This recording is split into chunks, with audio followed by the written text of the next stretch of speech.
Hey, what's up you guys? Welcome back to our channel. If you're new here, we're Mackie and Amanda. I'm Mackie. I'm Amanda. And we're the Spooky Boos. We've done a video pretty similar to this, and I feel like we've done enough videos that we've covered a lot of this story just by dealing with situations where bits and pieces of it would come into play.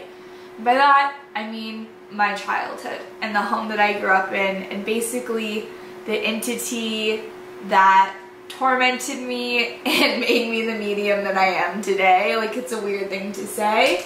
Reason that we ended up in this house, so I feel like we should not only discuss that and what happened to get here, but what's been happening in this house. Like I've said 100 times before, I was drawing these entities before I could even speak. So my family, even though they didn't know what I was drawing, they were dealing with what was going on in my abilities before I was even able to verbalize what they were. But not only like my family, there's other people in my life. We didn't tell most people just because the church told us the less you talk about it, the better. That speaking about it gives it strength, so don't talk about it. Yeah. It was a really bad thing in my life. So we didn't want it to be a main focus. My brother was 2 years older than me, only like, ooh, just saw something super tall flash white go through. Not even the kitten, weird. But my brother being so close to the same age, we didn't want him to be, even though he was experiencing similar things, he didn't see the entity that was doing it, so he didn't know exactly why they were happening, like why it was happening. So while my parents were dealing with one child who was seeing and being tormented by a demonic entity, they were also trying to protect their other young child from understanding what was going on and why. Like, imagine trying to sneak the church out in between like your children's sports schedules. Like, that's what my parents were juggling with when I was growing up. Let's just start at the beginning. What's the first thing you remember being told about how you acted with this thing around in the house? Or I guess did it start like from when you were born? Yeah, like I there's not a moment in my head that I remember not seeing things. And in the beginning, and by the beginning I mean from ages when I can remember to age 12 when I moved out of that home, the only thing that I really saw was bad.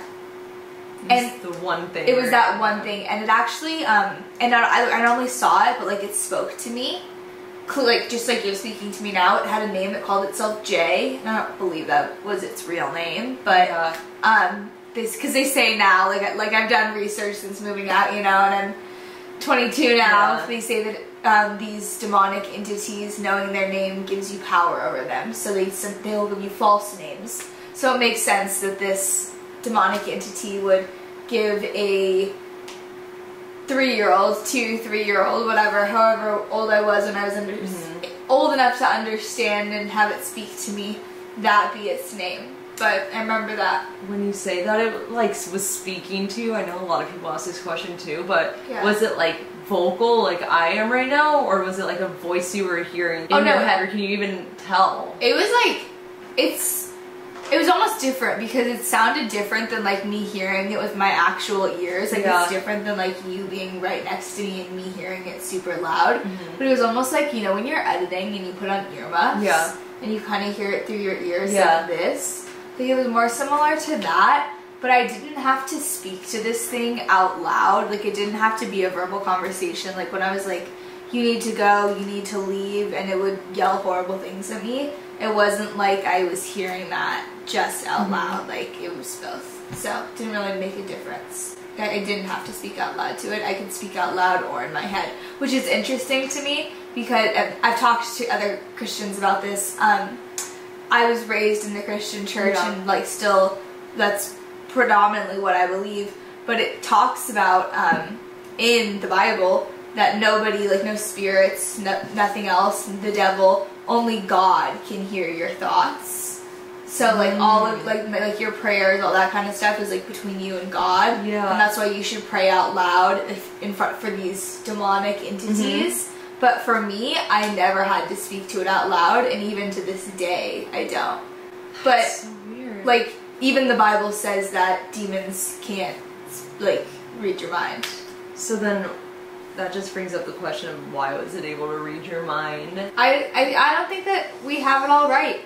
Did you hear that? Oh, it was the cat's hiss. It was the cat's hiss. It's a cat. I don't think that the Bible is all right. I think that the majority of it is. And like, that's what I believe still. Especially speaking to spirits and seeing what it's like. I don't ask about heaven, hell, religion, or anything like that because I believe it's called faith for a reason and I want to have that. Knowing what I know now after speaking to so many people, spirits, whatever you want to call them, there's a lot that rings true, but there's a lot where I'm like, that doesn't make sense, or that's not right, and I've seen different things in the spirit world. I've even had like one thing in particular is reincarnation, you know? Yeah. The Bible doesn't talk about reincarnation. It talks about once you die, like your soul is dead pretty much until you reincarnate with everybody else, the second coming, yada yada yada. But I've had a spirit tell me before like it wasn't the worst way I've died. And so many other things that have made me believe that we do reincarnate until we learn as many lessons and become as holy as possible. But you know what I mean, that's just my belief. So yeah, that was kind of like my start. And I don't know if you even want to talk about this, but I don't know if you've ever even described it, but like what did he look like? To be honest, like this might be disappointing to some of you. It wasn't like you think about the movies, horror movies like The Nun, or movies where there were like sharp, pointy fingers and scary faces, or like The Ring where her hair is in front of her face. Like it was never like that.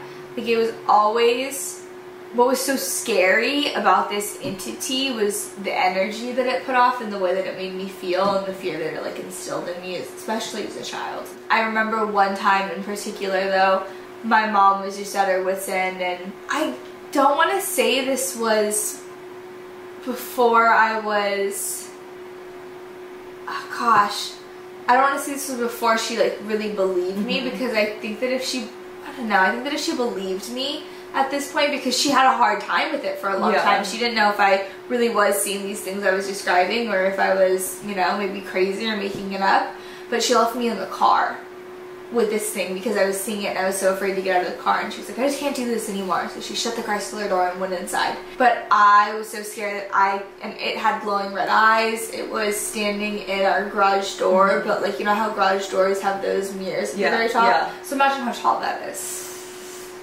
So me, as I don't even know how old I was, I feel like I was 8, so I feel like if we had been having the church out like we did now, maybe she was just trying to get me to get over it, like the to grow up basically. But yeah, for like, sorry to disappoint, for the most part it looked like the shadow of a person, and the thing that was most scary about it was the things that it said, the way that it made me feel, the energy that it put off. I mean, the things that it did, the throwing things at me, the scratch marks, the everything like that. So it tormented me in different ways, you know, not just physical the way it looked.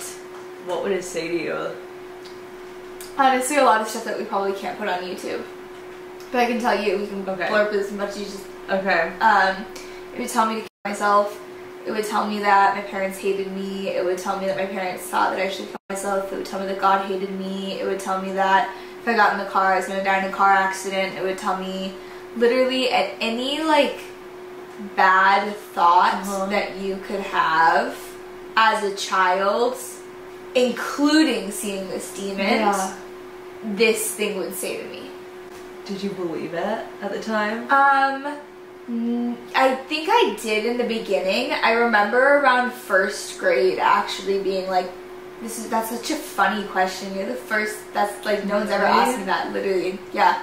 And I remember like for a while, like, yeah, like if you got kidnapped and somebody was holding a gun to your head, basically, you didn't know if it was loaded or not, or what power they had or not, and they said, if you don't do this, like, this is what I'm gonna do, or your family, like, you know what I mean? Like, I don't know, just if you felt that they had this power, they were so strong, I was very afraid, and I did believe for a while, but I think it took me not long, around first grade, so I guess early on, yeah, like 5, 6, 7, to realize that it couldn't really hurt me.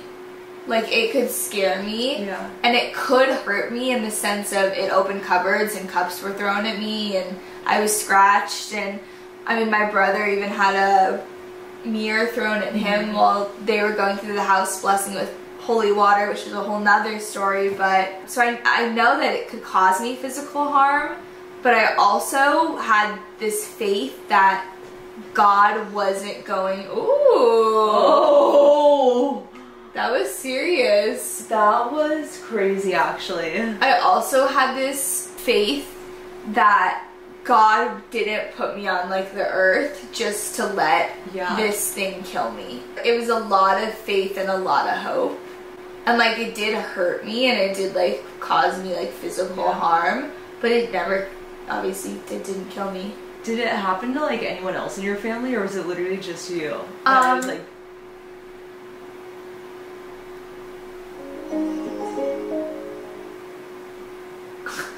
that's something that used to happen in my house all the time. the fucking TV's on.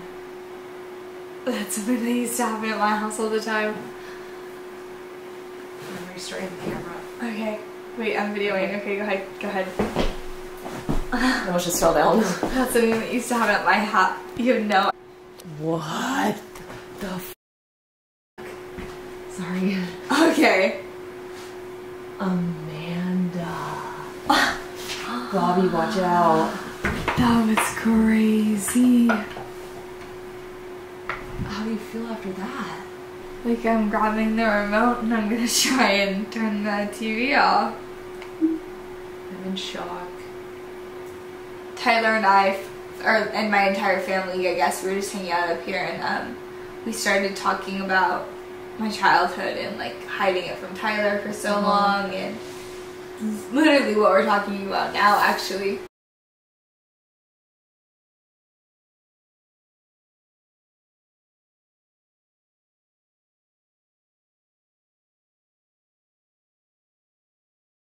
So I guess I'll just say really fast. And I think like the scary part about it was not knowing whether moving out of the house was gonna stop it or not, because he followed me everywhere, like church, after school activities, sports, sleepovers, like literally anywhere. So that's the part that scares me the most, that he'd go to church with you. Oh, yeah, my grandfather's funeral. It doesn't even make sense to me. He had no boundaries. I mean, holy water didn't help. Prayer, and not to say that these things don't help other people, they just didn't help me in my case.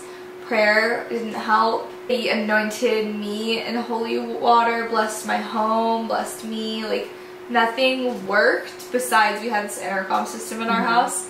And this one's so funny now.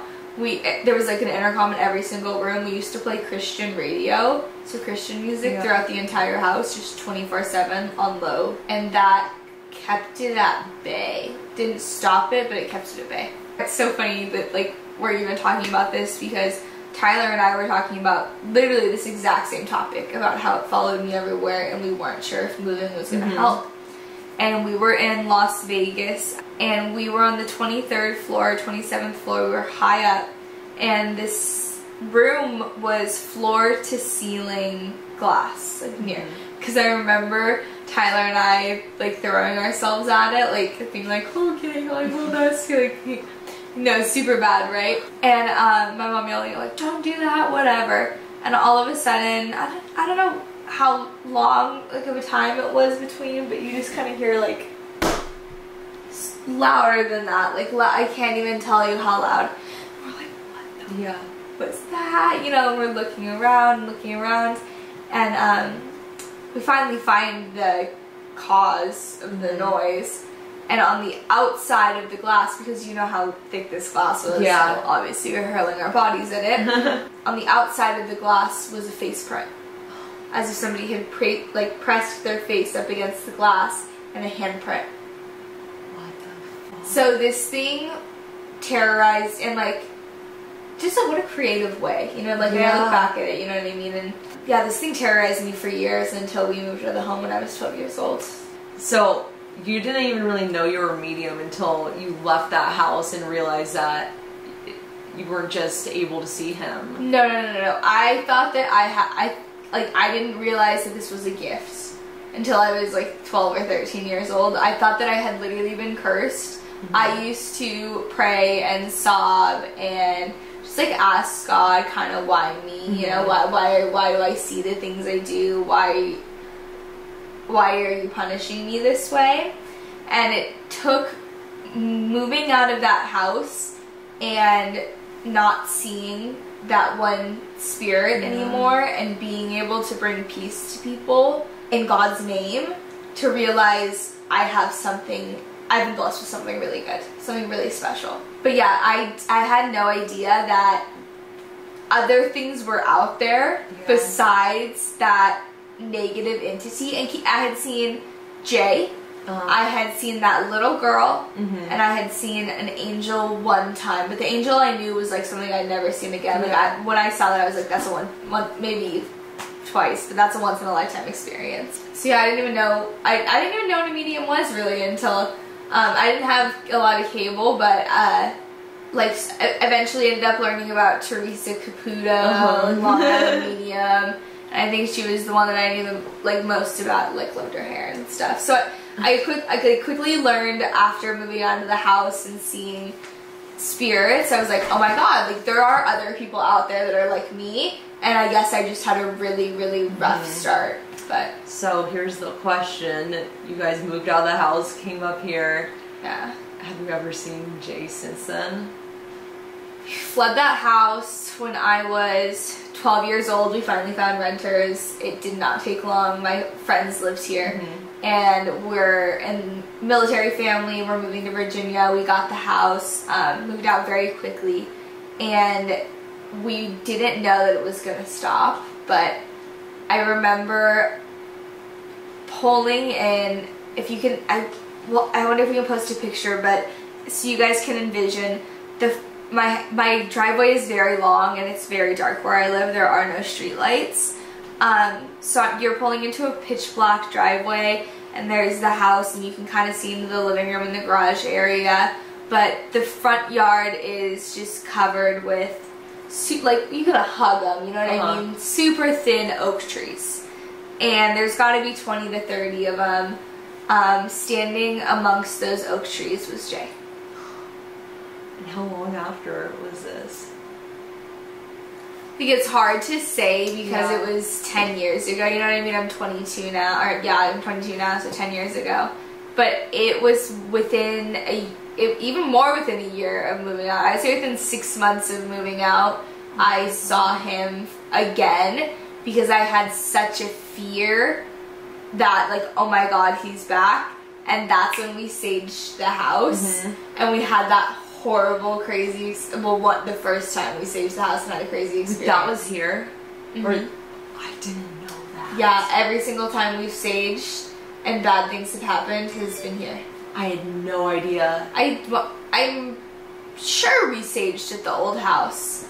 But house? No, I always assumed it was at your old house that the sage incident happened. No. It was actually down at my parents' house. Both times. Oh my gosh. That's crazy. So that was like 10 years ago. The very first time, well, when I saw him, was 10 years ago. And then when I had the crazy stage incident, I would say like 10 years ago. And what about since then? One other time. Okay, you actually told me. I was gonna say this one you know about. That's why I was like, that's why I saw it. I was like, this one I feel like I told you. But you didn't tell me this until like 3 months after it happened. Well, honestly, I don't know whether it f***ed me up or it brought me closure. Like, which I know is a weird thing to say. Like, how can you not like it's one or the other. Like, like either it made you feel better or it made you feel worse. Like, I wish I could tell you that it made me feel a certain way, but it just left me. I'm just gonna explain what happened.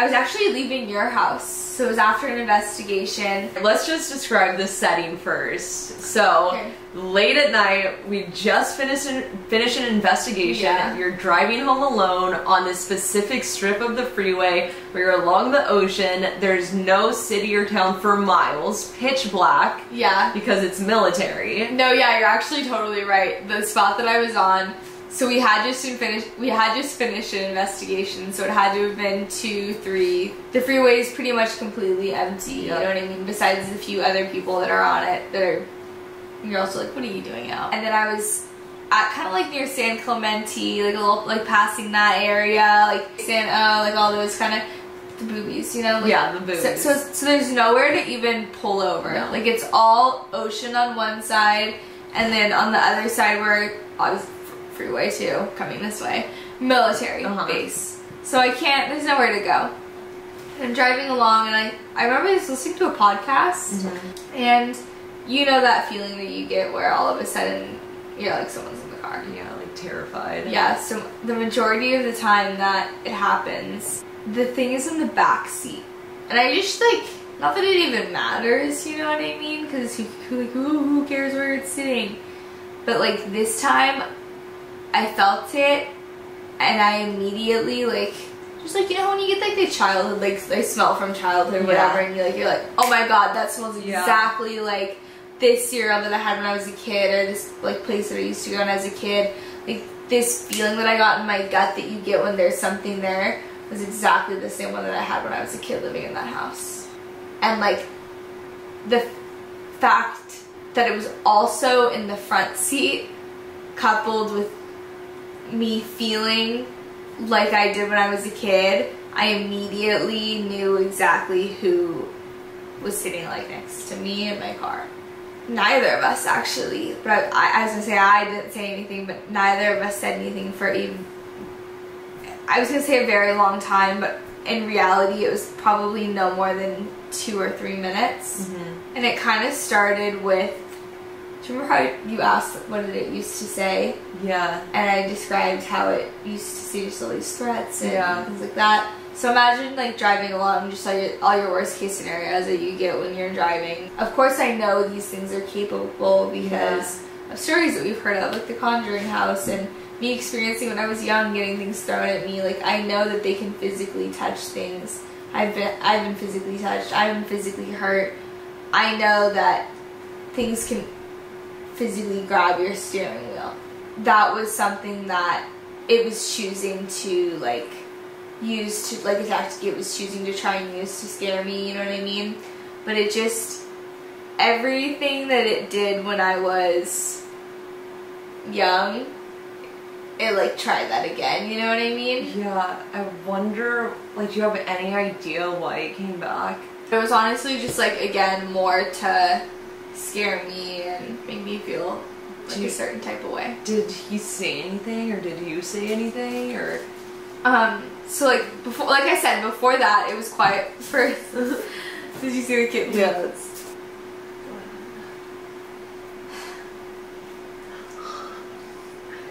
Before he started talking and saying things like he used to, it was just quiet for a long time, just between the both of us, just kind of silence. And obviously he knew that I knew he was there. And then once he started speaking and saying these things and using his energy to try and scare me, of course I knew, we both knew, I knew he was there. And I just remember as he kept going and going and going, I stopped and I was like, why waste the energy, like, if on somebody, why waste the energy if you're not scaring me? Like, I don't remember the exact words, but that was the basic gist, you know what I mean? Because like, he was just sitting there in the seat next to you. But he was he was trying to scare me. He was doing all the exact same things he did when I was 0 to 12. You know what I mean? That worked so well. That absolutely terrified me. Like my mom used to say, how tough is he that he has to be picking on a 12-year-old? How tough is he that he has to be picking on an 8-year-old, you know? Trying to make me feel like better about this demon that was torturing me. And this was the first time in my life that I was like, I'm 21. Uh-huh. Like, why are you wasting your energy? And I said this to him. Like, I didn't just think it. Like, why are you wasting your energy on trying to scare me? What, do you not have anything better to do? Like, basically. And his response was, it doesn't take a lot of energy. Which really left me thinking, is it because, like if we were in the car together, would you'd definitely be feeling him, but like, would it be as easy for you to feel him as it is for me to see him? Like, the same amount of energy that he's putting out, that's making you feel him, I'm seeing and able to communicate with him. I don't know, it's just something I've always kind of wondered, and the way he said it, and I don't believe a word he said, like, he would say, that comes out of his mouth. But we just kind of rode in silence for a while after that. And he just left? I asked him where he had been. Because where did he go for 12 years? And then I've gone back to the house, and he wasn't there. And he just said that, this is so ominous when I put it this way. He just said, like, I've been around. I don't like that. And I just stopped asking questions because I figured, why believe anything that this thing would say anyways? And I almost felt like I faced my fear and kind of conquered it, you know what I mean? At 21, driving alone, and like you said, in this dark strip, completely alone, after we had filmed a haunted video, nowhere to pull over and like panic or catch a breath. Like, I just had to face him. And like, not only did I do that, but like I got to ask and get some, not even that they're reliable, but get some questions answered. I remember which night it was. It was after we had filmed at this park. Remember, we got in your car. This was May. You were staying at my house that week when my parents were in Cabo. They got home that night, so you drove home. Earlier that night, we were at this park, and we were in the car, and something really bad came in the back of the car. Do you remember this? Yes, and it was saying totally Zachary. And we're like, whatever this is really bad. And then we left the park, started driving home, and it popped back into the car. And it felt terrible. And I never asked you, do you think whatever was in the car that night, do you think that was him? Never thought about it. Because I remember at the same time we were both like, as we were driving, because I like gasped for something, like something really bad's here, and you're like, you need to leave now. And we were both yelling at it to get out of the car. For some reason, it kind of makes me think that it was with Jay, but it wasn't Jay. Really? Isn't that a weird thing to say? Because like, I mean, you probably would have known right off the bat if that was him. That's what I mean, and that's exactly what that's exactly how it was when it was him. It's scary. So now that was a few months ago. You haven't seen him, but I know you've had a couple weird experiences here with a couple heavy things. Most definitely. As well as other things, just normal things. Just so like, I say we do a full investigation. I mean, I think this video is already going to be long. In addition to this couch that we're sitting on, moving away like 5 inches, getting pushed away from the wall, while Brenna was in the other room doing dishes. At one point I was in that back room in the bedroom, and he was, or opposite, he was in that back bedroom and I was doing dishes or putting dishes away, and the TV turned on. The really freaky one is what happened to our knives. So like, not even just like I don't know, the couch getting pushed away is weird. The way our knife block is, it's under a little cabinet, so you can't pull out the back knife unless you actually tip the entire knife block out.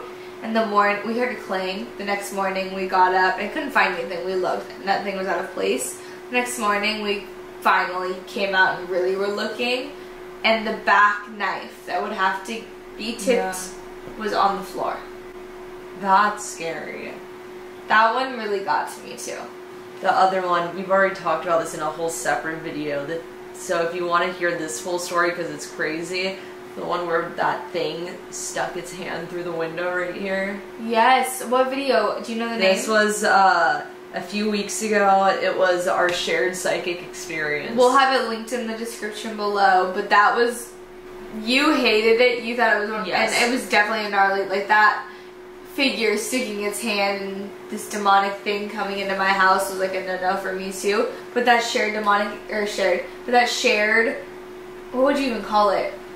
Psychic experience that we have such different feelings on it. While it scared you, I was so excited about it. So, but there's just some questions I feel like we need to get answered. Yeah, no, definitely. Just one more thing that's happening. This one kind of is a little more personal, but one I wanted to end on. So when I first moved into this house, it was an absolute wreck. It was like a little, my brother and his college friend was living here, you know. They were just doing whatever they wanted, having little parties, and so like ripped out the carpet, completely like redid this entire place. But I have a friend whose dad passed away. And just this story, like he really, I didn't know he had passed away, and we were sitting in his living room, and from this living room you could see the bedroom and you could see the bed, and I was like, do you know the history of the house? Like just making small talk, you know. Yeah, he does. Do you know if anyone died here? And he said, yeah, actually my dad died on that table right there, on that table on that bed right there. And I was like, oh. And he goes, why do you ask? And so at that point I'm backed into a corner. Yep. So I tell him, and his father had a message, but he wasn't ready to hear it. And I've said it before, like, work for the living, you know what I mean? Yeah. Like, I'm here to help and bring peace to those that are still here, not to those that haven't. So since he didn't want to hear it, I didn't share. I kept it to myself, just between me and his dad. I think much like, you know how I kind of say, like, once you will die, like, they let go of everything that was bad in their personality. Yeah. And how sometimes they say that they didn't. Let's just say he was beyond persistent. I remember one time Brendan and I being in his 4Runner. This was like one of his old cars, so a while ago, just thinking of timeline-wise. And my phone, he really wanted me to text this kid. We had a falling out, and we just didn't talk anymore. He had gotten a new girlfriend. Girlfriend's like, don't text him.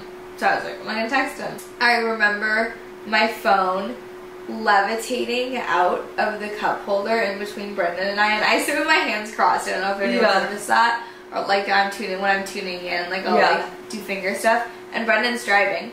My phone levitates out of the cup holder and gets thrown onto the ground by my feet, and Brendan was like, what the fuck just happened? That happened on multiple occasions, and then the worst of it, I didn't even remember that Tyler was here for this, but like I said, how I talked to Tyler recently about some stuff, Tyler was sleeping in this back bedroom, and I was sleeping in, obviously, my bedroom. Yeah.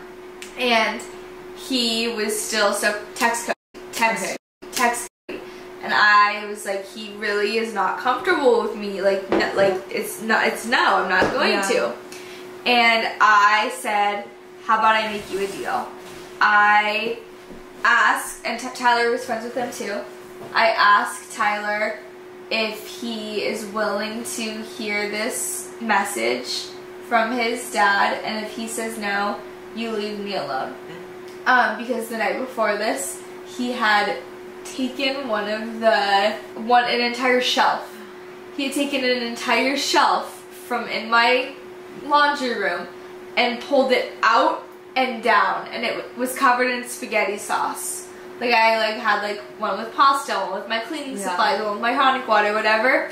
All the pasta sauce he had pulled off, it was everywhere. So we spent hours cleaning off. We even maybe repainted part of the area, but really did a good job cleaning all this pasta sauce off. The reason I go into detail of this story, the stains are back. How? I want to find out what's going on in this house. So, I hate to say it, but I feel like everything ramped up in November, when we got sick, or I've been dealing with health stuff. It just makes me think if negative things or can feed off of that. Yeah, I think that they can cause it more so than they can feed off of it, if that makes sense. Yeah. We need to find out. other than that, investigation on this place. Alright, I'm ready. Okay. Alright.